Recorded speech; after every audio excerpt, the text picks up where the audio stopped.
Hello and a very good day to you. You're watching live from Paris here on France 24. I'm Eve Irvine. It's good to have you with us. And these are our top stories this hour. International trade and the diplomatic deadlock on Tehran's nuclear programme dominate the G7 summit, which is wrapping up this Monday. Overall, a somewhat surprise visit by Iran's foreign ministry, changing the focus of the meeting. Brazilian warplanes are dumping water over the burning Amazon forest after global outcry. President Jair Bolsonaro sent in the military. Neighbouring Bolivia, meanwhile, also battling a blaze that has doubled in size in the last few days. It says it needs international help. And warning shots fired, a Molotov cocktail and bricks thrown. A weekend of violent demonstrations in Hong Kong, with more protests planned for this week.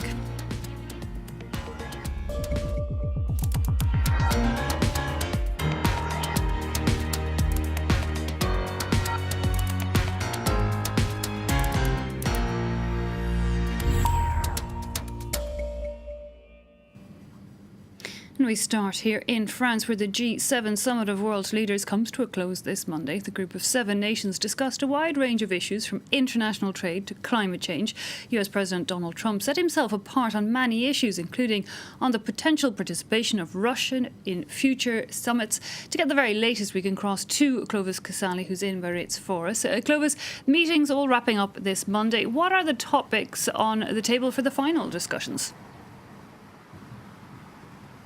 Indeed, it's the final day of the G7 summit here in Biarritz on the Atlantic coast. And this morning you will have a number of bilateral meetings, and then the heads of state of the G7 nations will be talking climate and biodiversity, and they will be joined by several other nations, notably South Africa, Egypt, India or Senegal. Of course, they will be discussing these damaging, devastating fires in the Amazon. President Emmanuel Macron has already said that they are working towards creating a mechanism for international aid to help Brazil deal with this crisis. In the afternoon, you'll have, of course, the traditional closing session, followed by the press conferences of heads of state. Yesterday, of course, was marked by this surprise visit of Iran's foreign minister, Javad Zarif, who met with his French counterpart, Jean-Yves Le Drian, and with the French president, Emmanuel Macron. The French president who wants to act as a mediator in the crisis on the nuclear talks. But the Iranian foreign minister did not meet with anyone from the US delegation. And when the US President Donald Trump was asked, of course, to react to this surprise visit, he just said no comment. But will Donald Trump say a few words today on this surprise visit? It's hard to think he will not. This is a leader, of course, we all know, who speaks his mind, who likes to take to Twitter, to social networks, or to brief journalists. So all eyes will be on Donald Trump today to try to get a comment on this surprise visit. OK, Clovis, thanks indeed for that. Well, as Clovis was saying there, that somewhat surprise guest gained a lot of attention in Biarritz. Iran's top diplomat Javad Zarif, who is under US sanctions. He spent 3 hours meeting with diplomats at the summit. European leaders still struggling to bridge the gap between Washington and Tehran ever since Donald Trump pulled out of the internationally brokered nuclear deal. Well, Wasim Kone tells us more about the visit. It was an unusual sight at the Biarritz airport in southwestern France, an aircraft tail with an Iranian flag. But it was this plane that flew Iran's foreign minister for a surprise visit at the G7 summit on Sunday. Mohammad Javad Zarif's presence had not been announced and was a gamble by French President Emmanuel Macron, who is hoping to soothe tensions between Iran and the US. Zarif spent the afternoon holding talks with France, the UK and Germany. Shortly after leaving the summit, he wrote a tweet saying the road ahead was difficult, but that it was worth trying.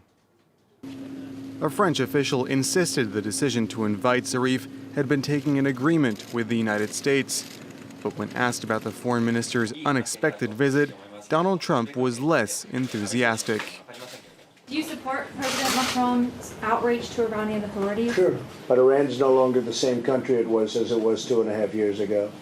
Yeah, but we'll do our own outreach. But I can't stop people from talking. If they want to talk, they can talk. Zarif's visit comes after a European tour he concluded earlier this week. On Friday, he met with Emmanuel Macron in Paris in an initial attempt to find common ground. Tensions have escalated between Iran and the U.S. since Donald Trump pulled Washington out from the internationally brokered nuclear deal and reimposed sanctions on Iran's economy.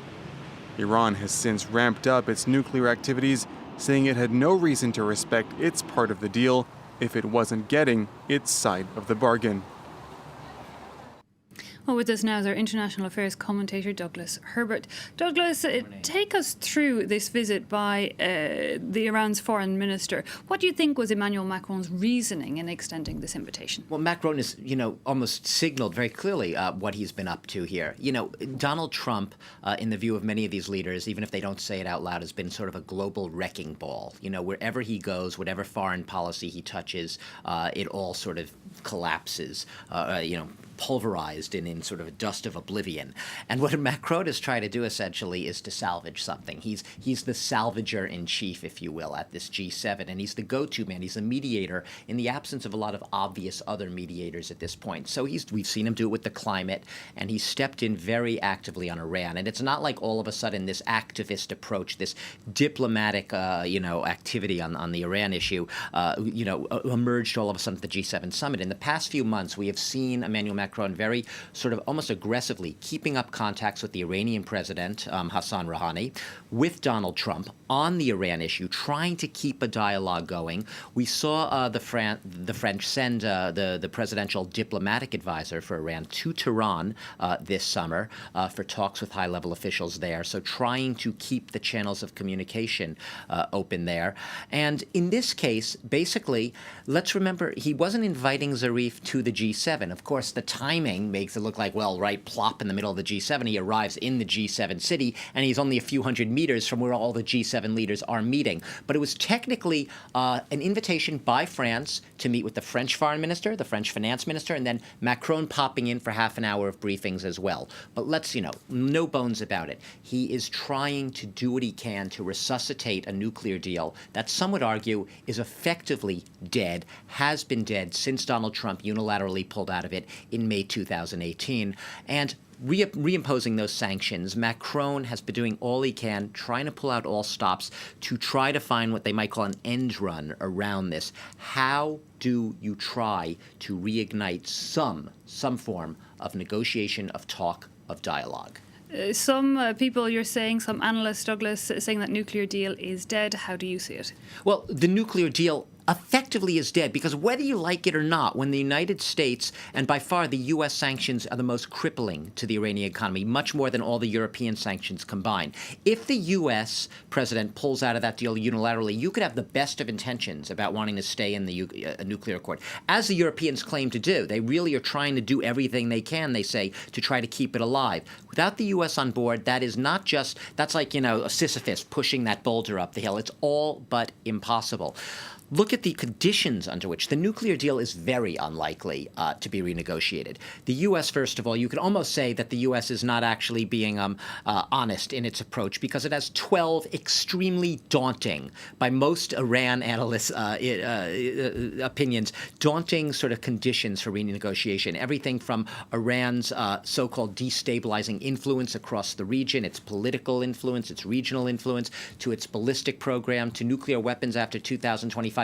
Basically, Donald Trump, rather than trying to talk about certain things and tighten the existing deal, has chosen to tear up the entire thing, say, come back to the table, let's reopen the deal, but not just on the issues that were in the original deal as signed under the Obama administration, but let's add a whole new load of issues. Iran has been equally adamant. We are not reopening negotiations on a deal that the U.S. violated by pulling out. A deal which we, by the consensus of the international community, almost all of them, were respecting. So, no. Deal, no. Okay, deal no, but are there other areas in which relations between the sides can improve? Of course there are, otherwise we wouldn't have seen this happen today. Look, we officially saw Donald Trump not commenting yesterday when asked about the visit of Javad Zarif. He wouldn't even say that he had agreed. He sort of contradicted Macron, who had told French television that the G7 leaders had at least agreed that A, no one wants Iran to get a nuclear weapon, and B, they don't want to see the Middle East destabilized by Iran. Trump denied that he had even had talks about that or agreed to that. So the public sort of projection of this is that no one is on the same page here. The White House denying any supposedly positive momentum Macron has been trying to inject into this G7 when it comes to Iran. But unofficially, yes. Of course you could see a breakthrough. And where they're trying to work is around those margins there. An easing of the sanctions. No one has these illusions that anyone's going to renegotiate the entire deal. But perhaps the Iranians say they need to sell oil on the international market. The U.S., its sanctions have essentially prevented Iran from being able to sell that market on the oil, but not just preventing Iran, but punishing anyone who does business with Iran and buys that oil.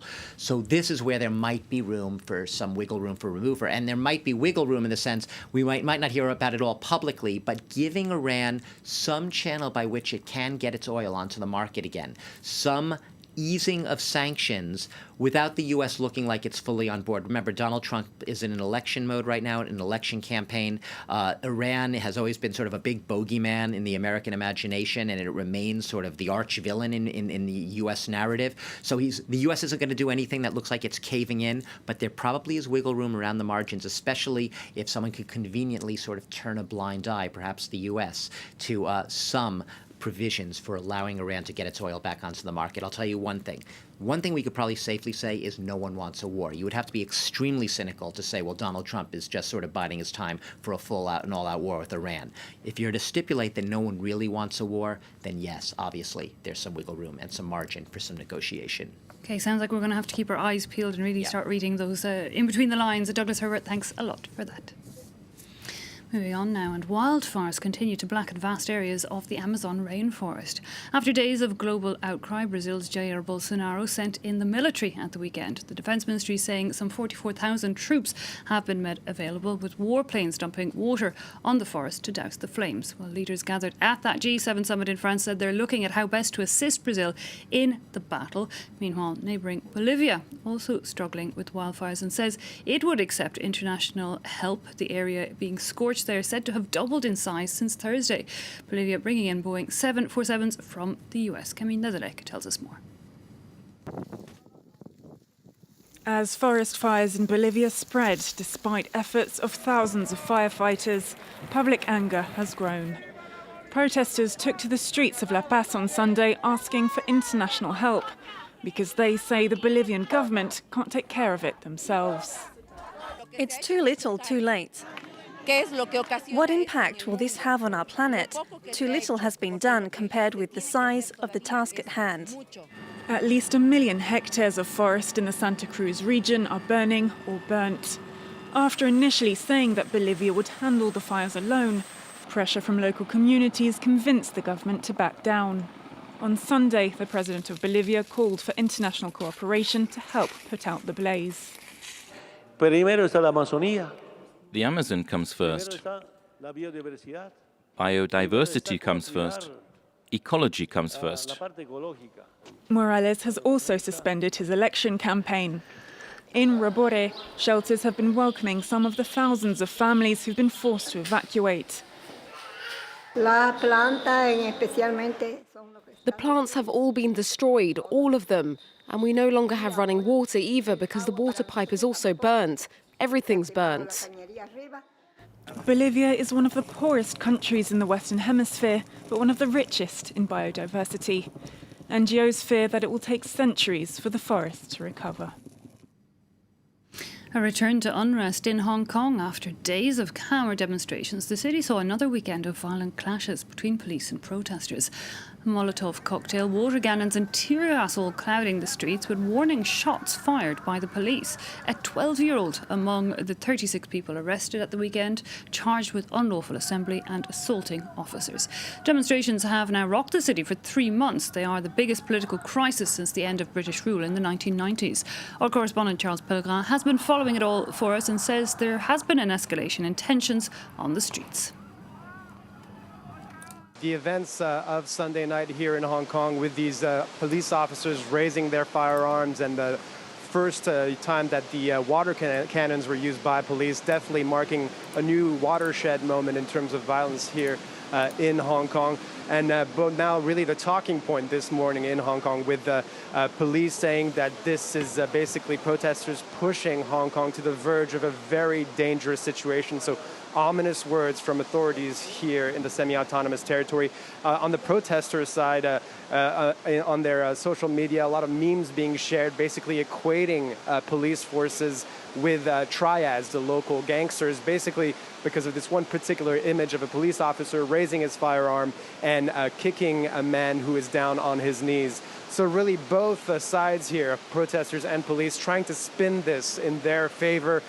Police saying that this is basically disrupting law and order, and protesters saying that this shows how corrupt and how overreacting the police force in Hong Kong is. And Hong Kong is now set to face its first recession in a decade as shares there take a dive this Monday. We're going to be taking a closer look at that in just a few minutes. The Lebanese newspaper An Nahar is reporting that Israeli airstrikes hit a military position belonging to a Palestinian group in Lebanon, not far from the Syrian border. The Israeli army has said it does not comment on foreign reports. This report does come just a day after 2 drones crashed in the Hezbollah-dominated southern suburbs of Beirut, drones that the Lebanese army and the Iran-backed Hezbollah group say were Israeli. Christians in Sudan hope that the change in the country's leadership will lead to greater religious freedom. According to government figures, Christians make up just 3% of the population of 40 million. The Christian community, however, says the real figure is much higher, but many have gone underground after decades of persecution under the regime of Islamist General Omar al-Bashir. Nick Rushworth has the story. These are the ruins of a church demolished during the regime of Omar al-Bashir. Christian worshippers still come to pray here.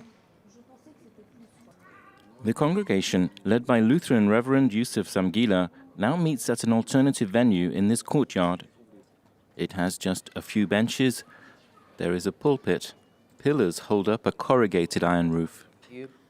We were praying the previous regime would change, and God responded to our prayers. We became an integral part of change in the country. We were part of the movement against the regime. A Christian was appointed to Sudan's Joint Civilian-Military Council, sworn in this month. And a protest was held in Khartoum last week by Christians demanding equal rights, something unimaginable under Bashir, when arrests and fines were common. The Anglican Bishop of Khartoum, Ezekiel Kondo, says pressures on the Christian community intensified when Sudan's Christian-majority South seceded in 2011. He hopes the new administration will address Christian concerns. Major challenges and the difficulty that the churches faced under the former regime of Omar Bashir was the issue of land, church land, how to get land to build churches. Added to denying building permits has been an all-Islamic culture imposed by the state.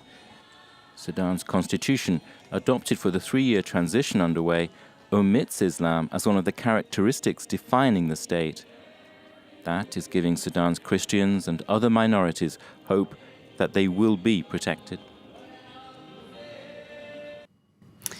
Moving on to something very different now, and it's called Rock on Seine, but the musical festival is no longer all about the rock, says our reporter Ellen Gainsford. Instead, it brings together an eclectic mix of sounds and also provides a stage for both well-known international artists like The Cure and for up-and-coming bands. It's one of the biggest dates on the French music calendar.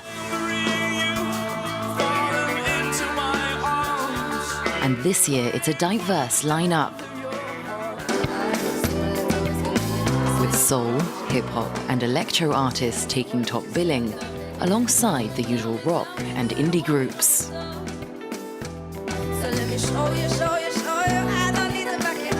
When I first heard about Rock on Seine, this is what I really thought. I thought it was more rock. But then when I heard about like the major artists that were coming, I realized that it could be more for everyone.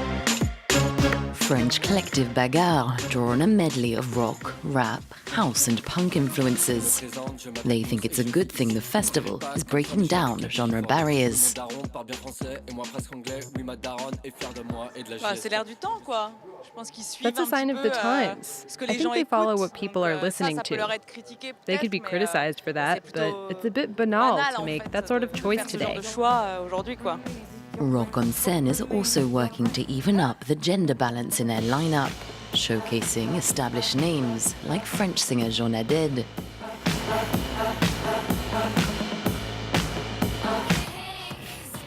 And up-and-coming acts, including British duo Let's See Grandma, who told us that things are heading in the right direction for gender equality.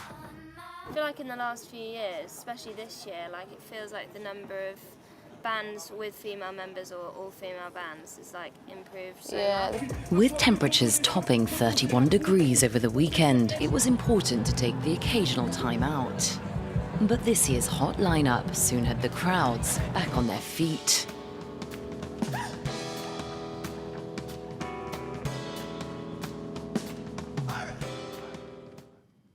Okay, if you're just joining us, these are our top stories this hour.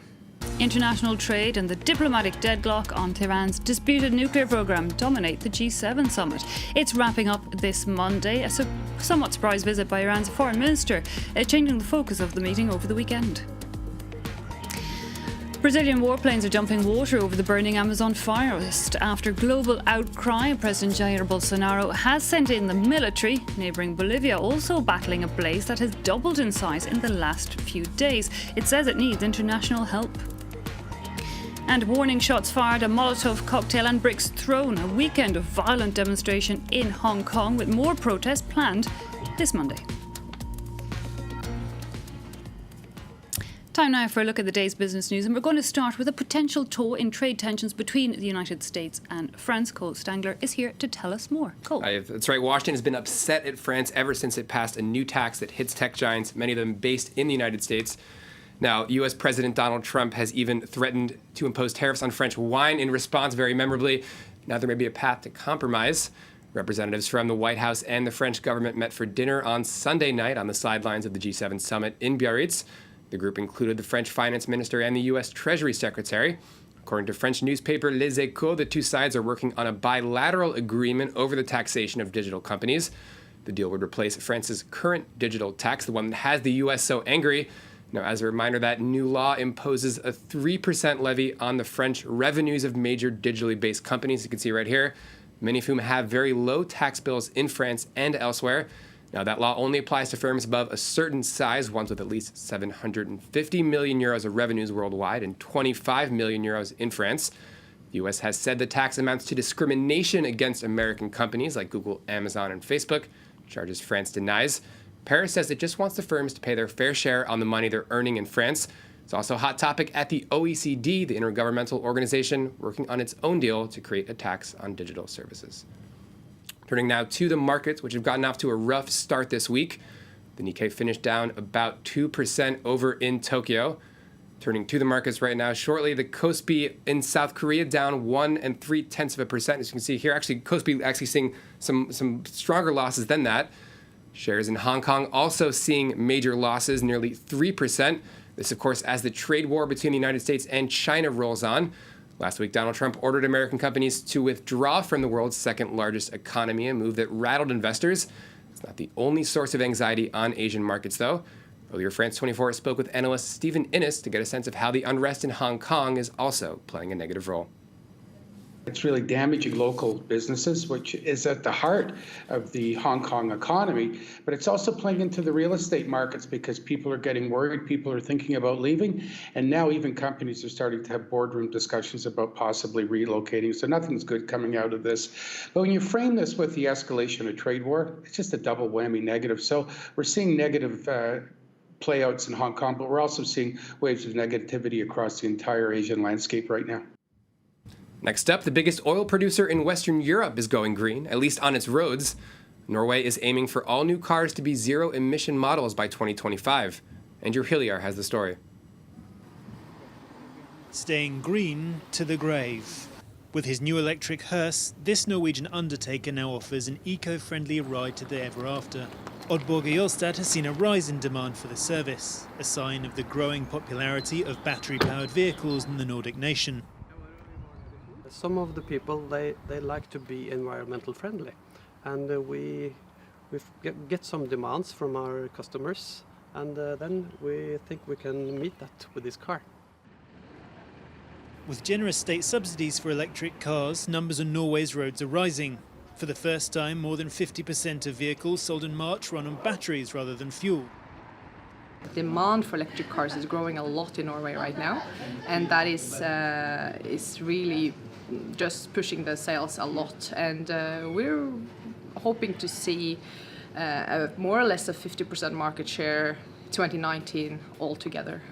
But there are grumblings about the costs of the new eco-friendly cars. Exemptions for electric vehicles have contributed to a €2.6 billion decline in car-related tax revenues for the state since 2007. For this researcher, the incentives outweigh the benefits of battery-powered driving. There are large social costs related to car driving, and that also applies to electric cars. We have congestions, accidents, we have particulate matters, and we have noise. Some benefits for electric car drivers are already being cut. Road tolls, public parking and charging are no longer free everywhere. But numbers on the roads look set to increase anyway, as more Norwegians seek greener ways to go about their daily lives and beyond. And finally, here in France, a supermarket is at the source of a major controversy. That's because it opened for business on Sunday without any cashiers. The Géant Casino store in the town of Angers was entirely automated for several hours, featuring only self-checkout. That upset a group of activists, trade unionists, and Yellow Vest protesters who descended on the supermarket to show their anger.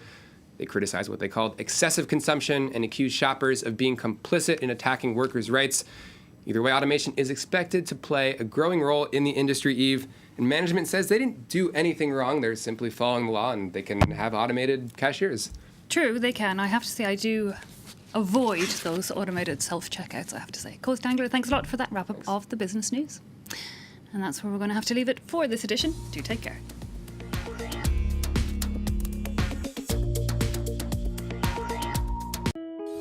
France 24 es rigurosidad, precisión y responsabilidad.